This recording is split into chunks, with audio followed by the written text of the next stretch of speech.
Agora que todo mundo usa IA para escrever código, vale muito mais a pena você investir seu tempo para parecer que você é um programador bom do que para você de fato ser um programador bom. Eu diria 100% Elite Code e System Design, passaria em qualquer entrevista e depois tacaria Kimi, GPT e Cloud Code. Meu mano, Bero, que tweet é isso aqui, irmão? Vamos falar dessa atrocidade aqui, que em parte eu concordo? Hoje o tema é esse, tem bastante coisa pra gente abordar aqui. Eu preciso falar disso, são os meus temas. Eu pautei o canal em cima disso e agora que eu cavei essa cova, a gente vai ter que pular nela. Antes desse tópico, vamos falar do patrocinador de hoje, que é a HostGator. HostGator tem tudo que você precisa para criar o seu site ou o seu SaaS, então você vai ter aqui a hospedagem de site, servidor de VPS, inclusive é o que eu recomendo muito, tá? Eu gosto muito do servidor de VPS deles. Eu acredito que aqui, ó, a partir de R$ 21 por mês é um preço absolutamente excelente. Tem um queridinho da galera, digamos assim, uma cloud alemã, que eu acho muito boa também, que subiu bastante os preços deles recentemente, e o HostGator tá oferecendo aqui preços em reais e muito baratos. Você pode começar com o menor VPS que você quiser, você pode olhar a comparação com os concorrentes, tá? É absolutamente excelente, o servidor fica em São Paulo, você vai ter pouca latência. Pra começar a hospedar seu SaaS, cara, acho muito vantajoso, o link vai estar na descrição, mas eles lançaram um produtinho novo aqui que também é interessante. A HostGator lançou o All Pass, que é um passe de assinaturas de todas as IAs. Você provavelmente já paga algum desses aqui ou alguns desses aqui. A proposta de valor é muito simples, né? Você vai centralizar várias subscriptions de IA aqui no All Pass da HostGator, dependendo do que você quiser. Você pode escolher planos aqui diferentes, né? Um deles oferece bastante privacidade e informação sensível, modo anônimo para conversas, e você vai ter acesso aqui ao chatzinho. Nesse chatzinho você pode rotear automaticamente os seus requests ou escolher a que você acha mais legal, né? Você pode escolher um Cloud, um GPT 5.6, um Gemini, um Grok. E você tem aqui alguns agentes também especializados, alguns já pré-configurados, alguns que você pode mesmo configurar para fazer algumas determinadas tarefas. Dependendo do tipo de coisa que você faz e da empresa que você trabalha, essa concentração das assinaturas em um único lugar pode te dar menos troca de contexto, mais velocidade e por um custo um pouco melhor. Então, se você tiver interesse em algumas dessas soluções, o link vai estar na descrição. Pro All Pass da HostGator, existe uma promoção para vocês aqui do canal, o cupom tá na descrição também, tá bom? Gosto bastante deles e eu sou realmente bem fã aqui da VPS. Querido Bero, vamos falar sobre isso aqui. Eu acho que, como o Paulo comentou, tudo na vida é sobre a pessoa saber se vender. Então, pra mim, a gente parte desse pressuposto, a gente parte desse dado, que é que a ideia de se vender, a ideia de publicar o seu trabalho, a ideia de mostrar o que você faz, é sempre algo que eu valorizei bastante aqui no canal e sempre algo que eu tentei incentivar os devs a fazerem, porque eu acho que a gente é muito ruim nisso. De nada adianta você ser muito bom se você não consegue demonstrar que você é bom. Eu não acho que a gente pode culpar as empresas, culpar os RH. Claro, em parte a gente pode, né? Em parte a gente pode falar que o RH contrata mal, acho que isso...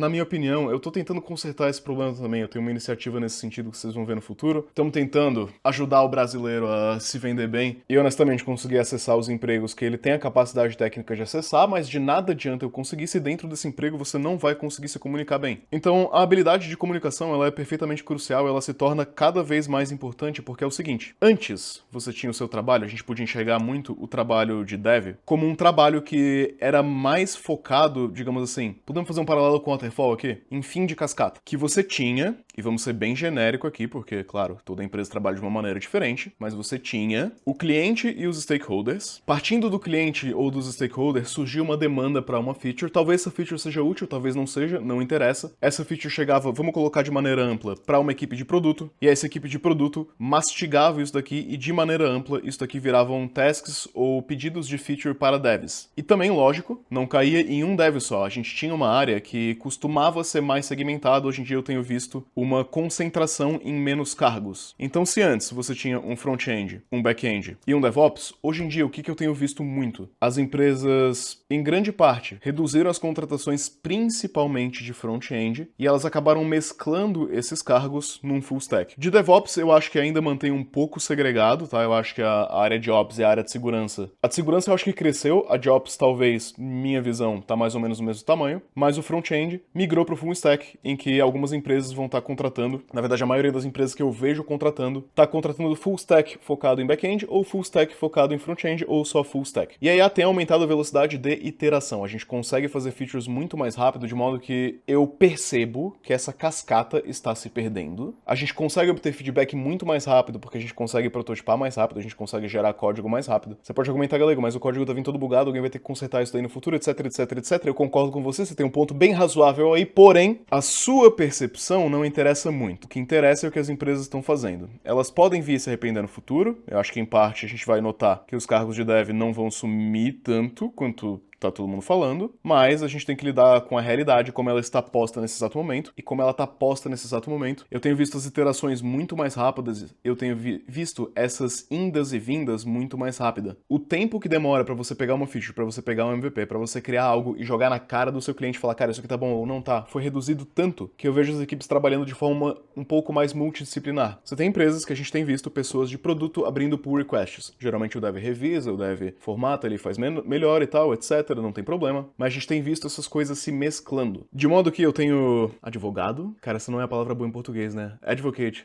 como é que é? Bom, eu tenho incentivado desenvolvedores a tentar entender um pouco dessa migração aqui. Entender um pouco de como você faz um produto bom, de como você coleta feedback, de como você se comunica com o cliente, porque eu vejo uma tentativa, não quer dizer que isso vai se concretizar, tá? Mas as empresas atualmente estão tentando isso, que é tentando o dev produteiro, é tentando o misto de full stack barra produto. Principalmente empresas pequenas, principalmente startups, porque startups eu tenho visto que tem ganhado muita força com IA, que elas diminuem grande parte do trabalho que nos consumia muito tempo. Antes você via, código era muito caro. CRUD era caro. Era caro no sentido de demora mesmo, tá? Hoje em dia, pra mim, CRUD, 100% resolvido, acabou. Você não tem mais trabalhos de CRUD simples, a régua subiu um pouco. Como o CRUD tá resolvido, pros devs sobram os trabalhos mais complexos em, digamos assim, vamos colocar aqui complexidade? Porque mesmo que o cara seja muito bom de produto, talvez ele não consiga implementar uma codebase muito complexa. Se ele conseguir implementar, talvez ele não entenda das nuances necessárias de se entender para fazer algo que vai ser escalável, para fazer algo que vai ser seguro, para fazer algo que vai ser resiliente. Ou então, sinceramente, às vezes ele não tem noção, por não estar tanto na área quanto a gente tá, de entender que de repente optar por algo agora, a gente tá abrindo mão de algo no futuro. Às vezes ele não entende a complexidade, que é, por exemplo, se eu escolher fazer um login com senhas atualmente e no futuro eu quiser migrar para fazer um login com o Google ou o GitHub, isso altera um pouco a decisão de produto. Ele não entende que eu desenhar o meu banco de dados de uma determinada forma vai requerer uma migração trabalhosa no futuro. Então ainda existe esse espaço pra gente. Eu tenho visto que as empresas ainda contratam muito sênior, principalmente sênior letrado em IA. Esse letramento em IA também surge como um pré-requisito pro trabalho, que as pessoas, em grande parte de produto, digamos assim, não têm a fluência que a gente tem em lidar com as harness, não tem a fluência que a gente tem em lidar com Cloud Code, não tem a fluência que a gente tem em setar uma pipeline de CI/CD, em setar testes. A pessoa de produto, ela vai pedir para a feature ser gerada, ela vai testar a feature num ambiente de desenvolvimento, e o requisito, o controle de qualidade da pessoa não é olhar para o código, porque ela não sabe olhar para o código, ela vai olhar para a feature se a feature está funcionando na máquina dela. Então esse é um espaço que ainda não está resolvido. Posto tudo isso, o argumento do Battle é um argumento que, para mim, presume que você já tem essa capacidade. E eu acho que se você é um dev profissional, que tá aí na fronteira, tá aí trabalhando, lidando com esses modelos no dia a dia, em parte você já tem essa capacidade. Talvez você não seja o melhor, mas eu acho que a gente sabe usar o Cloud Code, e se a gente sabia fazer código antes, a gente sabe validar o código hoje em dia. O argumento aqui é que aprender Elite Code e System Design se torna cada vez mais importante, porque isso vai te jogar numa entrevista e vai te botar pra dentro de uma empresa, principalmente de uma Big Tech, que são as empresas que mais contratam nesse modelo. E até aí, cara, eu vou te falar que eu acho que tá certo, tá? Por que tá certo? Antes, digamos assim, em 2019, se eu abrisse o GitHub de uma pessoa em 2019 e eu visse bons projetos nesse GitHub, era muito provável que essa pessoa era um bom desenvolvedor. Muito provável. Hoje em dia, não é mais tão provável. Se a pessoa fala que ela desenvolveu um SaaS legal e ela me mostra esse SaaS, em 2019, eu ia olhar pro SaaS e eu ia falar, realmente, isso daqui é difícil de fazer, você provou pra mim que você é um dev minimamente competente. Hoje em dia, pra mim, muitas das vezes, isso não prova muita coisa, porque, sendo bem sincero, o recrutador ele não consegue analisar as mínimas nuances do seu SaaS. Se você fizer um SaaS, você pegar 100 usuários e você mostrar um negócio funcional, cara, você não precisa nem ser dev pra conseguir fazer um SaaS funcional, botar isso na frente de um recruiter e falar, olha o que eu fiz, tá aqui feito. Então, como essa forma de se diferenciar através de projetos e GitHub e tal, eu ainda acho que ela existe, porque honestamente, o cara que não entende nada, talvez ele nem saiba que isso é algo interessante de se mostrar, mas o cara que entende, a forma com que as empresas ainda têm diferenciado essas pessoas é System Design e Elite Code. Isso aí tá correto, tá certo. As empresas ainda têm usado isso como diferencial, tá? E como a gente viu, aplicativos que permitem com que você... Tô falando contigo, Lucas Montano. Aplicativos que você permite que você seja muito bom nisso, se você tentar, hoje, fazer uma entrevista para o Google, a maior parte das vagas é híbrido ou presencial e a maior parte dessas entrevistas vão ser presenciais. Então você não consegue roubar nelas. O que eu acho, pessoalmente? Para entrevista, esses dois aqui são cruciais, mas algumas empresas estão adaptando a forma de fazer entrevistas, de conduzir entrevistas, em que você pode utilizar a IA e elas vão, com você e com a IA, tentar construir alguma coisa junto. Vamos colocar assim, teste técnico com IA? Em algumas Big Techs, por exemplo, o Google, alguns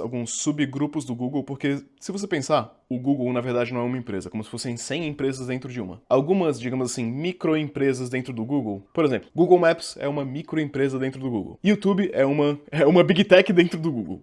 Algumas subdivisões do Google têm aplicado algum tipo de teste técnico com IA, eu ouvi alguns relatos nesse sentido. E várias empresas, principalmente startups, também têm aplicado o teste técnico com IA. Então, o seu conhecimento de coisas mais baixo nível tem se tornado, na minha visão, menos relevante para o trabalho e menos relevante para entrevistas. Eu diria aqui, sendo bem sincero, eu sou um cara que, pô, vocês sabem, eu tenho curso de Elite Code. Se você quiser, tem curso de Elite Code aqui no canal. Eu acho Elite Code fácil de aprender. Eu acho que em 20 horas você aprende Elite Code. Eu acho que em 20 horas você consegue passar numa entrevista difícil de Elite Code. Digo, uma entrevista difícil de Elite Code, mas uma entrevista que vai cobrar Elite Code Easy ou Medium, porque a maioria cobra Easy ou Medium. Agora, utilidade prática pro trabalho, pra mim, Elite Code caiu. System Design, o contrário. System Design subiu bastante. Por isso que se você olhar o meu canal 2 anos atrás, eu falava muito de Elite Code, hoje em dia eu falo muito mais de System Design, porque além de eu tentar manter o meu conteúdo relevante pro canal, eu também sou um desenvolvedor profissional. Meu trabalho é como desenvolvedor. E como desenvolvedor, eu tenho notado que no meu dia a dia, o meu conhecimento de System Design tem se tornado mais valioso e o meu conhecimento de Elite Code tem se tornado menos valioso e o meu conhecimento de IA tem se tornado muito mais valioso. Muito. Por isso também, a gente tem trazido vídeos de IA aqui no canal. Agora, muito importante, você ouve muito frequentemente a narrativa de que, sei lá, por exemplo, com o Fable 5, você consegue fazer um software extremamente impressionante e que o Fable 5 vai ser melhor do que qualquer desenvolvedor. Ok,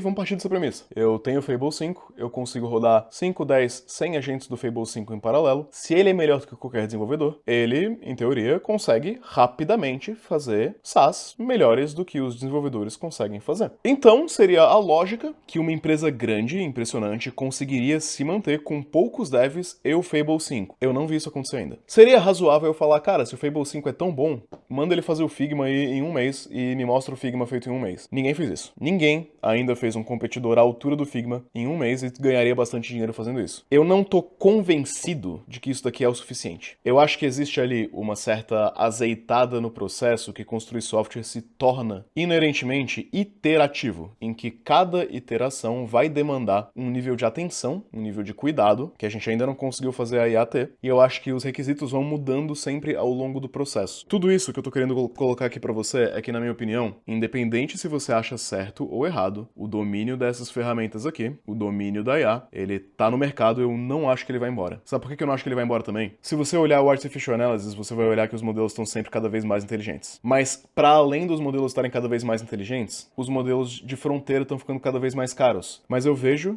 que para a maioria das tarefas você não precisa de um modelo de fronteira, então você consegue, por exemplo, o Kimi, que é um modelo open source, que é um modelo também mais barato que o Fable, fazer muita coisa com o Kimi. E o Kimi K3 ainda é um modelo muito bom. Existem muitas tarefas muito mais simples que eu vejo perfeitamente possíveis de serem feitas com DeepSeek, de serem feitas com Cloud Sonnet, serem feitas com o Kimi mais barato, com o GLM mais barato, de modo que eu não acho que a gente nunca vai chegar no ponto que essas IAs vão ser caras demais. Eu acho que elas estão aqui para ficar, e eu acho que elas estão aqui para ficar para sempre. Eu acho que a gente vai ficar inteligente em rotear tarefas difíceis para IAs boas e tarefas simples para IAs mais fracas. Então eu acho que esse conhecimento tá aqui pra sempre. E eu acho que o Bero deve estar concordando comigo, mas eu acho que ele, como sendo um cara sênior com muita experiência, e eu também sendo um cara sênior com bastante experiência, a gente acaba subestimando o quão difícil acaba sendo o nosso trabalho, mesmo utilizando esses modelos de fronteira. Eu acho que tem muito conhecimento que a gente adquiriu ao longo do tempo, por conhecer a completude dos sistemas, por conhecer como eles se comunicam, por entender como que as empresas fazem as coisas, e a gente consegue de uma maneira intuitiva fazer com que isso funcione. Na última empresa que eu trabalhei, eu tinha Dev Júnior do meu lado, e os Dev Júniors tinham acesso a todos os modelos de IA, eles podiam fazer qualquer coisa com a IA. E mesmo eles, com a IA, cometiam coisas de Dev Júnior que eu, com a minha experiência, conseguia enxergar que talvez não fossem a melhor maneira de se resolver o problema. Então eu concordo que para você entrar numa empresa, para você pegar a sua experiência e tal, cara, isso daqui tá muito importante para botar o seu pé na porta, o conhecimento de IA, falar que você domina uma harness, que você consegue fazer tudo que você precisa ali com o Cloud Code e tal, é importante. O System Design de Code é importante para te botar na porta. A minha preocupação é, uma vez que você entra na área, como que você evolui? Porque eu acho que é o seguinte, eu acho que eu tive, em parte, a vantagem de criar uma boa carreira antes da IA, e essa boa carreira antes da IA me ensinou, vamos colocar de maneira ampla, como as coisas funcionam. E eu acho que se você não entender como as coisas funcionam, você tende a chegar num ponto de estagnação em que o seu limite máximo, ele é o mesmo que o limite máximo da IA. Então, nativamente, você tende a não ter um emprego, honestamente, porque, né, se a sua capacidade é a mesma da IA, a gente contrata a IA e não você. Então eu acho, para a gente ir se encaminhando para uma conclusão aqui, que a IA te dá muita velocidade, você consegue entregar muito rápido, mas você ainda precisa entender do funcionamento, porque no momento esse é o seu diferencial pro cara de produto. O seu diferencial é a compreensão do funcionamento, o seu diferencial é entender onde que o cara de produto erraria se ele usasse o Fable e onde que você vai acertar. Isso daqui vai se traduzir sim, na minha opinião, num conhecimento de System Design, vai se traduzir em coisas que você vai lidar com um banco de dados, vai se traduzir em você conseguir parsear input-output, certo? Eu tenho uma tarefa que um cliente me deu, uma tarefa meio nebulosa, e eu vou transformar isso em requisitos cristalinos. Então validar input-output, validar se a linguagem do cliente é algo que eu consegui traduzir para IA, e se o que a IA fez é algo que era o que o cliente queria, que volta um pouco até para nossa comunicação. Isso é uma habilidade de comunicação, é uma habilidade de literatura mesmo, saber ler, interpretar textos, escrever textos, e eu acho que tem muita coisa que a gente fazia muito trabalho manual, que você sabe que é para fazer e que você sabe avaliar, que vai te diferenciar. Eu tenho visto muito mesmo, o pessoal focando bastante em CI/CD, em ter pipelines de CI/CD que façam sentido, essas pipelines de CI/CD,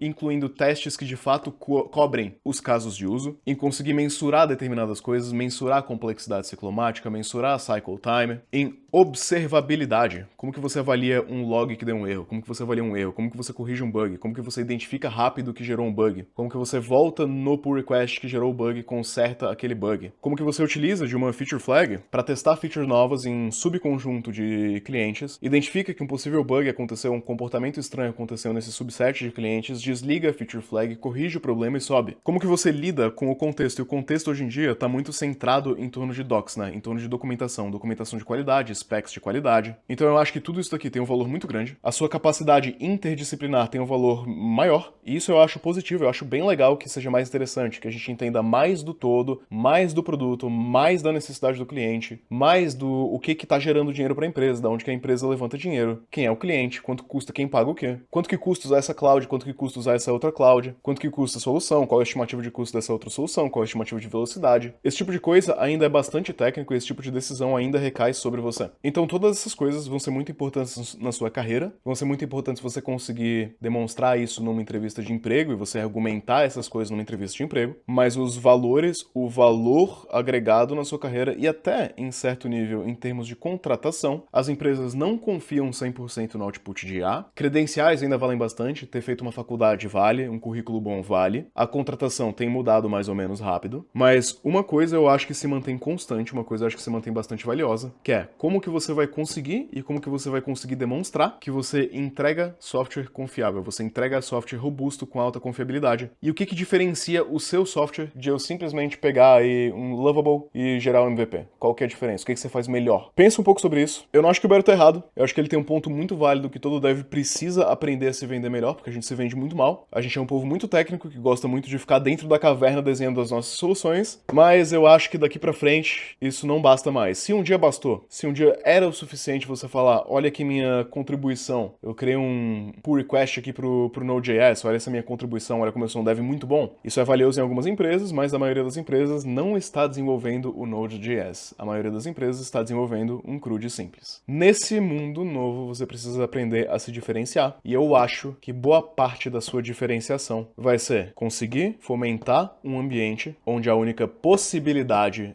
é código robusto e a única possibilidade é código observável e confiável. E é por isso que eu tenho visto ter sido dado tanta ênfase nisso daqui. Se você tem uma codebase que introduzir um bug e vai quebrar um teste, ela é uma codebase mais confiável. Se a sua codebase estiver end-to-end tests, ela é mais confiável. Se a sua codebase estiver profundamente bem documentada, ela é mais confiável. Se a sua codebase tiver feature flags, se você conseguir recuperar rápido, ela é mais confiável. Se a sua codebase for mensurável, claro, você precisa saber escolher bem as métricas, mas ela também é mais confiável. E aí, vale a pena você aprender System Design e LeetCode? Pra mim vale a pena, se você quiser aprender. Temos cursos aqui no canal, se você discordar de mim também, não tem problema. O que eu acho que perdeu valor? Escovar bit em CRUD, acho que perdeu valor. Entender as nuances de JavaScript, por exemplo. Antes você tinha qual que é a diferença de igual pra igual no JavaScript, pra o que é um not a number no JavaScript e tal. Esse tipo de coisa, pra mim, hoje em dia testes são tão baratos que você tem que saber um pouco que isso aqui existe, mas se você cobrir boa parte dos casos em testes, fazer testes de mutação, cara, eu acho que um dev bom hoje em dia consegue, em grande parte, trabalhar numa codebase de uma linguagem que ele tem pouca familiaridade. Eu acho que nenhuma familiaridade ainda é bem difícil, mas acho que pouca é possível. Não é ideal, não é adequado, mas possível. É admirável um mundo novo. Adoraria falar pra você que tudo que a gente fez até aqui é o que a gente vai precisar continuar sabendo, mas acho que se você entrou na área de desenvolvimento de software, todo mundo, desde o início, te falou que essa área é estudar pro resto da vida. E a gente tá colocando isso à prova agora. O mercado mudou, a gente precisa se adaptar um pouco, e tudo que você aprendeu até hoje te dá muito mais segurança e te permite avançar muito mais rápido. Pergunta pro melhor dev que você conhece o que ele tá fazendo com o IA hoje em dia. E eu acho que essa pergunta vai te mostrar, vai te provar que entender como as coisas funcionam, que todo o básico que essa pessoa criou ao longo dos últimos anos colocou ela hoje numa posição de grande destaque na carreira dela. Eu acho que você não pode desanimar. Assim como um engenheiro no dia a dia de trabalho dele, ele usa uma calculadora e ele usa o AutoCAD, você no seu dia a dia de trabalho vai usar, pelo menos por hora, um Cloud Code ou similar. Eu vou, claro, continuar trazendo no canal coisas que eu acho importante, e eu acho que você tem notado isso no meu canal, que eu tenho trazido tanto problemas clássicos da computação, quanto tentar fazer o link disso com IA, mas conforme o mercado se adapta, a gente